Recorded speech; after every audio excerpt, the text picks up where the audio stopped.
c'est l'occasion pour que toutes les potentialités puissent s'éclore et préserver, sauvegarder nos valeurs culturelles Idacha, tout en ne faisant pas écran à l'osmose ethnique qui a déjà obligé les Idacha et les Mahins à cohabiter depuis de longues dates.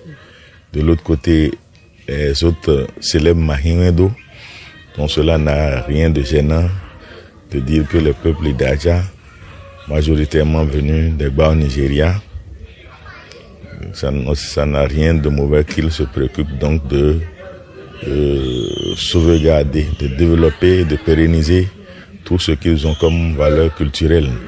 Puisque en réalité, cela se pose en termes de bonheur. Il faut se donner un sens à son bonheur. Il y a plusieurs manières d'être heureux.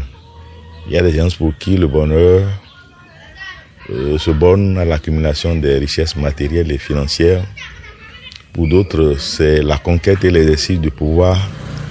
Pour bien d'autres encore, c'est surtout qu'on ne perde pas les valeurs culturelles endogènes avec lesquelles ou dans lesquelles l'on est né.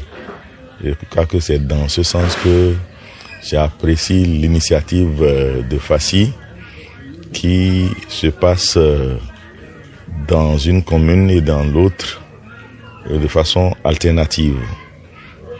Cette démarche permet de mettre en branle toutes les potentialités au niveau de la commune qui doit abriter donc l'édition tout en sollicitant l'appui de celle qu'il avait précédemment abritée.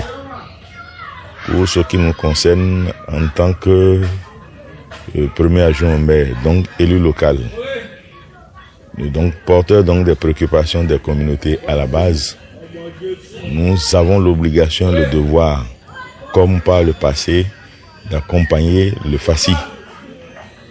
Dieu merci, fort heureusement tous ceux qui ont présidé les comités d'organisation de Fassi là sont soit nos camarades d'enfance, nos camarades de classe, nos copains d'amphi, les gens avec qui on a grandi, ou et quand on doit se parler, on n'a pas besoin donc d'intermédiation. Je voudrais remercier le président de l'édition dernière, M. Abaka, qui est originaire de Glazoué. M. Diagba Bruno a présidé l'édition de Dassa. On a vu ce qu'ils ont fait.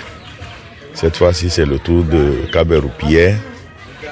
Et je crois que, en dehors des dispositions pratiques qui consistent à mobiliser les ressources financières et les potentialités au plan relationnel, nous, en tant que membres du conseil communal, avec le maire de la commune de Dassa-Zoumé et de tous les conseillers, nous avons l'obligation d'accompagner l'événement par une souscription, pas des souscriptions individuelles, mais également par la libération d'un minimum de ressources au niveau du budget communal pour accompagner l'événement et rendre beaucoup plus facile la gestion des charges liées à l'organisation de ce vrai festival qui, qu'on le veuille ou non, rassemble un monde d'origine vraiment hétéroclite. Le Fassi, c'est le festival des arts et cultures Idacha.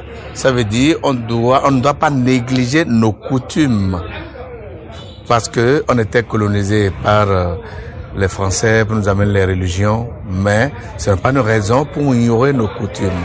Et cette fête constitue un rassemblement des fils et filles Idacha dans les deux communes qui regroupent les Idacha, Dassa, Glazoué. Si cette année ça se passe à Dassa, l'année prochaine ça va se passer à Glazoué. Mais on est en train de réfléchir pour dire, mais au lieu qu'on va faire ces corvées, on est en train de chercher un site là où on va implanter le Fassi, ce festival des arts et culture Idacha, pour abriter un centre de loisirs et on va tout voir, avoir des hébergements et prochainement, ce ne serait plus rotatif. Ça veut dire quand on va dire qu'on veut faire le festival des arts et culture Idacha, ce serait sur ce site. Je suis le président local, donc nous on a décidé qu'on va corriger des choses. Parce qu'en toute chose, tout ce qui est organisation, il y a toujours de ratés. Donc, on est en train de l'améliorer, surtout par rapport à la vulgarisation.